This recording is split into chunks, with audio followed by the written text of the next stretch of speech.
Next, Wisconsin entrepreneurs pitch their ideas to local moguls. They will compete for awards to help scale up their business. These are the moguls. He's a natural star. This is the time to launch that product. You're going to be a difference maker in this world. How can he compete against the big boys in this space? Jerry Jendusa, the former CEO of MTech, is now the co-founder of Stuck, providing breakthrough strategies for businesses. Jerry is the author of Get Unstuck. He is passionate about creating hope and opportunities. Joanne Sabir is the co-founder of the Sherman Phoenix, an entrepreneurial hub for small businesses. She works with American Family Insurance to revitalize Wisconsin communities. If you heard one call, that's all, you know David Gruber, founder of Gruber Law Offices. The Gruber family generously supports numerous organizations and charitable causes throughout Wisconsin. Peg Ann is the former CEO of Empire Manufacturing and supports her community by making connections and breaking barriers to help individuals achieve their dreams. This is Project Pitch It. Hi, my name is Rashad Howard with Cream City Print Lounge, and this is my assistant Ty. Cream City Print Lounge is Wisconsin's first print and sip lounge, bringing screen printing, fun, and creativeness all together in one. Over 10 years ago, I graduated from college with a degree in graphic design. A friend of mine approached me and said, "Hey, can you design and print these shirts for me?" I had no idea what I was doing, so I tried it, and I became great at it. Over the next few years, I built my brands by doing festivals and vendor events, also teaming up with businesses like the Milwaukee Bucks, Bonton, and Harley Davidson. So in 2019, I decided to go big. I created Cream City Print Lounge, Wisconsin's first interactive print and sip lounge, where you can bring your group in, create a shirt, design a shirt, and then print your shirt, all while enjoying our full bar. In our first year, we got hit by COVID, so we had to tap into our creative side. So then we decided to play on our apparel side. So we started creating social justice shirts. And social justice shirts caught the eye of Kohl's. Kohl's reached out to us and said, "Hey, can you create that experience for us?" And we were like, "Heck yeah, we can." So then we designed all their social justice shirts, and now they're sold across the country in select Kohl's stores.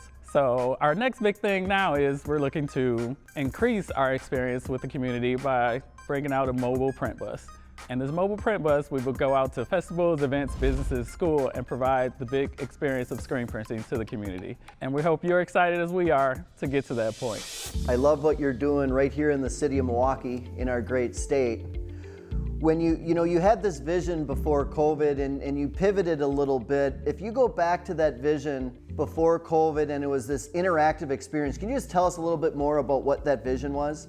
So the vision with the interactive part was I went to one of those, the paint and wine things, and I was like, this really isn't for guys, it's more for women. Some guys enjoy it, I just didn't enjoy it. So I figured I needed another fun experience for guys on a date night or something. So I was like, why not bring my passion for screen printing and having fun together in one? And that's how we came up with the idea. So this is your passion. Yes. Has the business part started to take over the passion? Because the business part is definitely as important, if not more, than the passion. But you can't ever let the passion go either. Yeah, so I've always been an entrepreneur, so the business part is always there. I just decided to bring my fun side into it. So now it's even more fun to do the business and the passion part together.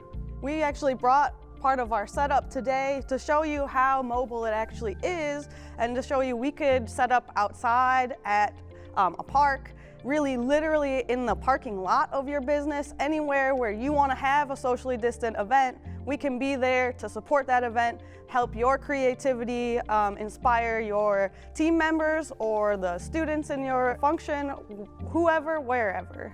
Question I have is this. I commend you on how flexible and nimble you've been during this period in a short period of time. Are you attempting to scale locally, or are your intentions to scale nationally?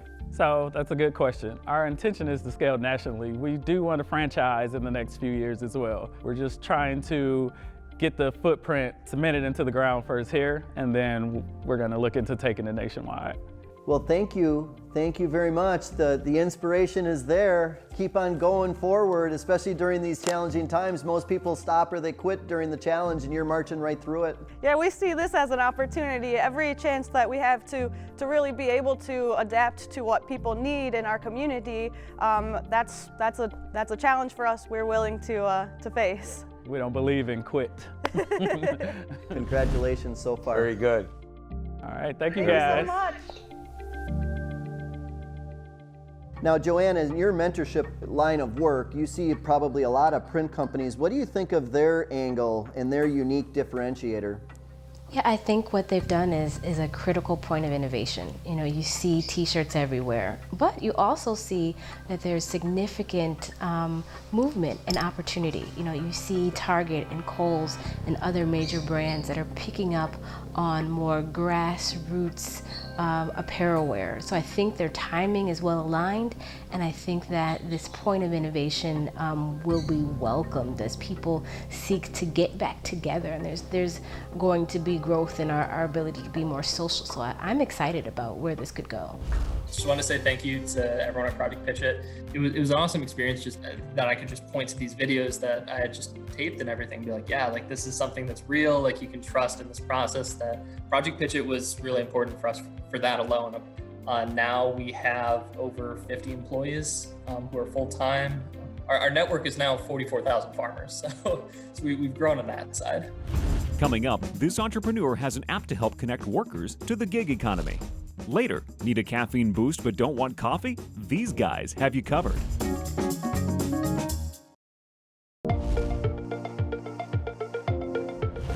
Hi, my name is Bekki Yang and I'm with WorkShift. Before the pandemic, we know that the gig economy was already seeing an uptick. Workers were easily able to find work on the go when they were available and make that extra cash. Since the pandemic, we know that the gig economy has certainly seen a surge. It is expected that by 2025, 50% of the workforce will be independent contractors.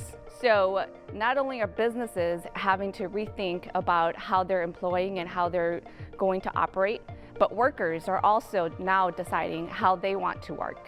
So with that, we've decided to develop WorkShift. Think of Uber, but for the service and hospitality industry. Now imagine Bob's restaurant. Bob has a 100 guest party coming in this evening. His two main servers called in sick. Bob can tap into the WorkShift tool, find two servers, and fill in his shift immediately for that evening's 100 party guests. That's how easy WorkShift will help. It's a quick tool for talent sourcing. It's also a great tool for workers to find that extra income when they need it. When we first developed WorkShift in 2020, we had the service and hospitality industry in mind. Since the pandemic, we've realized that we can take our same gig model and implement it into other on-demand industries, such as the healthcare industry. But what we're most excited about is our go-to-market strategy, our ability to use technology to help us source our talent and prospects, and be able to help local businesses, not just on a national level, but really penetrating local markets. Where are we right now with our development? We are in our MVP build.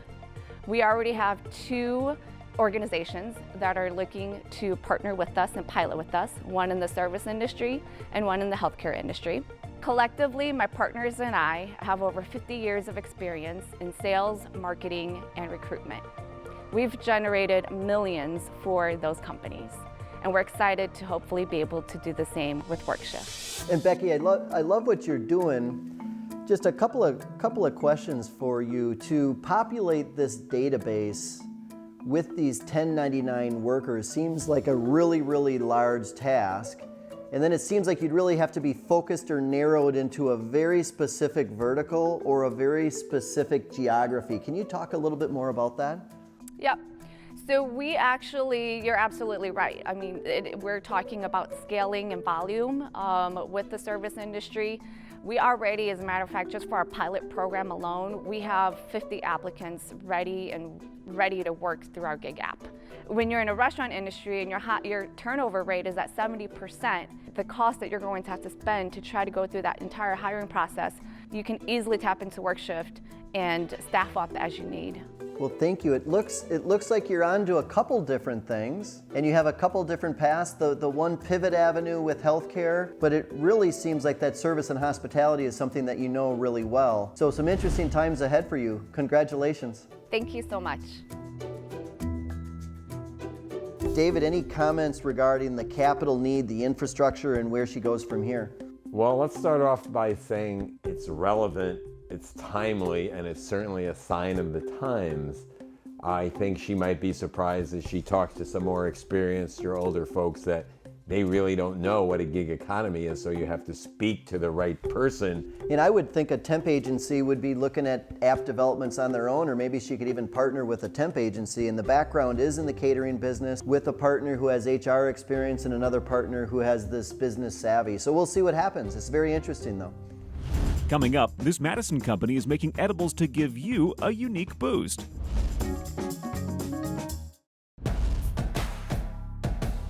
Hello Moguls, my name is Aditya. And my name is Kit. And we're the co-founders of Boost to Choose. So 65% of Americans drink a single cup of coffee every single day. And that's a great morning ritual. But what about after that? We as students at UW-Madison are very familiar with that problem. You may need to take time out of your busy schedule to stand in line for retail coffee, and buying that extra few cups of coffee every single day can really start to add up. That's why we created Boost to Choose. These are caffeinated chocolate chews that are meant to be portable and in low dosage so that you can take your caffeine wherever and whenever you want. Each chew is a third of a cup of coffee, and you can get up to 4 cups of coffee in a bag. They come in 4 flavors: original, mint, hazelnut, and mocha. Our small form factor allows you to take your caffeine on the go, and the low dosage means you control exactly how much caffeine you're taking.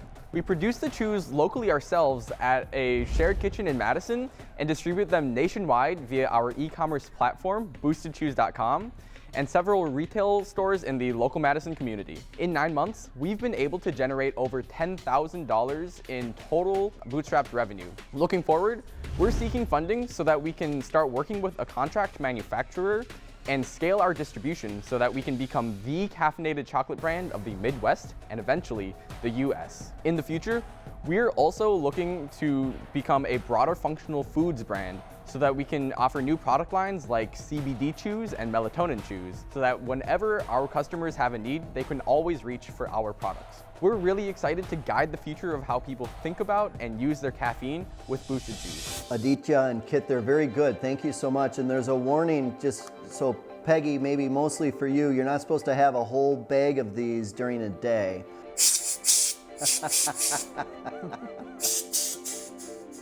And can you talk a little bit more about that? Where is there, in all sincerity, some concerns that you'd have where somebody would eat too many of these chews, and what would happen? So we follow the FDA guidelines that are currently around 400 milligrams of caffeine is pretty safe to consume without any lasting effects, and that's the most you can get in our jumbo bag. So we don't really have concerns of people taking more than 12, 15 chews a day so far. Most of our customers do kind of regulate them and take them in low dosages after their morning cup of coffee and soda. I have a comment. How come you don't have calorie count on here for all the women out there that do this exact thing I'm doing? Yeah, so the nutrition facts are currently on our website. So each chew is 25 calories. The equivalent for a cup of coffee is 75 calories. And so right now, we are still working on designing the packaging for when we scale up to have a sort of better branded and printed bag. It tastes very good, and I think Peggy has an excellent point. It really, 25 calories is not a lot. David, I don't think I've ever heard you say that I have an excellent point. This is history. That's because you have selective hearing. There's some truth to that for sure. Just a quick question for you guys. The demographic, who you're going after. So for instance, I've got a son who's a Madison student as well, and he's just starting to drink coffee and he really doesn't like it, and he puts the sugar in there and the cream in there. Are you specifically targeting a certain age group, or who do you think is most prone to buy this product? Right, so obviously this idea in the rest of the United States has been validated with college students, so we know those are the easiest to reach and we can reach them. But we see a lot of opportunity in hospitals with nurses, with Uber drivers and odd job workers, construction workers, where you might not necessarily have the time and the space to drink a cup of coffee or have a free hand. So those are the other demographics we're targeting. Well, congrats, guys. You're on to something here. During a pandemic, you created a pretty interesting product. Yeah, thank you very much. Thank you very much. Good luck. One would think they would have the ability to scale. I give them a lot of credit for starting in a shared kitchen, starting with e-commerce, and they really have this opportunity going forward. Peg, with your background in manufacturing, they talked about wanting to scale through contract manufacturing. Can you share any challenges that they might see? I'm into the product development, and I was honestly thinking, why can't they make one of these that has wine in it? There you go. That could be another. That could be down in the CBD space I couldn't get somewhere. my mind off of that. I'm sorry. But take one of those chews, and we'll get back to you. Next, the Moguls discuss the pitches and decide what award will best help the entrepreneurs.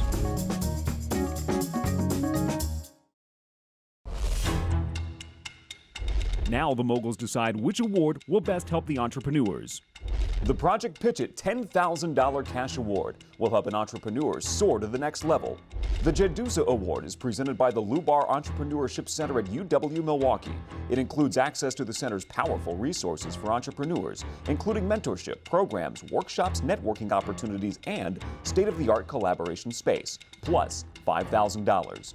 New this year, the American Family Insurance Award will include pairing an entrepreneur with an American family leader to support their advancement in all aspects of business, including marketing, IT, HR, and finance. We saw 3 interesting companies, 3 entrepreneurs. Let's start with Boosted Chews. They have an alternative to coffee. The price point $6.99 for 12 chews versus 4 cups of coffee. What are some of your thoughts regarding this product? And there's only 1 or 2 competitors in the market, so it's proven, but it's not a very competitive space. Everybody wants more energy, whether it's created or not. It seems a little harder to come up with this natural energy. And I think the convenience factor is probably what sells me the most on their product. Yeah, interesting company, interesting product for sure, and it looks like they've got a vision going into some alternative products along the same realm. Moving along to WorkShift, she tended to want to pivot into healthcare, but more of her background is in catering. I'm a little bit curious as to what your thoughts are with that pivot. Yeah, I would even be curious about the kind of regulations that would be required to jump into that market. Like, what would a hospital system need in order to engage with such technology or such an app or opportunity? I think there's a lot to be uncovered in that space for sure. And it's one though that if you serve it really, really well, and you can find an instantaneous employee that's a subcontractor, that's a 1099, and you don't have to put them on your payroll taxes, it's a wonderful thing. Absolutely, and I've been in instances where folks have called in, so I could see this as a valuable source, just that instantaneous nature of the opportunity. Moving along to Cream City Print Lounge, they brought up this example. I always go back to the example of the experience. So they're not selling just printed materials, they're selling an experience. They even talked about pre-COVID, having a bar, having an entertainment, a function, where then you're creating a shirt, you're giving something away. So it's more of an experiential thing, and then there's this byproduct, which is a shirt. I think he needs money, and I think he needs a little guidance too. So, but don't we all? We all do, and that's it. I need a ton of guidance. Oh my gosh. And Peggy, just remember, not more than 1 bag a day. Okay. Thank you. Thank you for that reminder. Next, the Moguls present cash and awards to the entrepreneurs.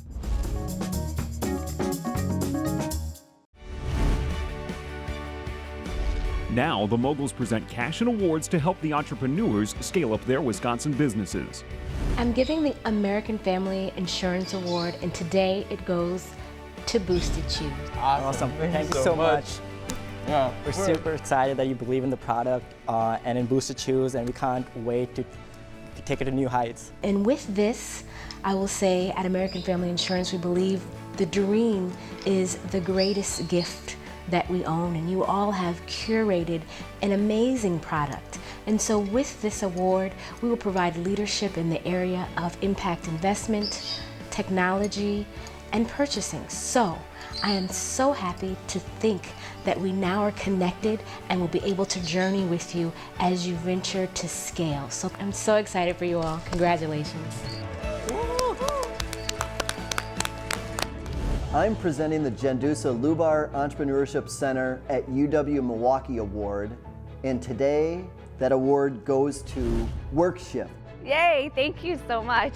On behalf of WorkShift, I know my two partners, if they were here, they'd be jumping up and down. So I'm gonna jump up and down for them. But thank you so much for the opportunity and thank you for the award. This is something that it comes with cash. I know you need cash, everybody needs cash. It's $5,000 of cash. But in addition to that, within the Entrepreneurship Center, this is a place that innovators get together. There's business assessment that takes place. There's networking. And there really will be some true help to get you to focus more on what your passion and your knowledge is, which goes back to that catering business and with this app. So congratulations once again. Yay! I'm honored and I'm privileged to present you, Cream City Print Lounge, with the $10,000 Project Pitch It Award. Oh my God! Yeah, we got it! Thank you so much! This is going to do so much for Cream City Print Lounge. We really appreciate all that you have done to show us that we are something big for Milwaukee, so thank you! Well, just want you to know that $10,000 is a lot of money. You folks are innovative, from a good time to social justice, and I think you're going to make great use of this money. So congratulations once again. Thank you guys. Thank you all. Thank you so much, Moguls. We appreciate it. Woo! Through COVID, and we're all going through it at the same time, I think there's a big lesson that we've all learned, and that's that things can change at the least expected moment. I think we have to remember this after we're all without masks, that it's really important to still keep that thought in your head, that things can always change and to be ready for that.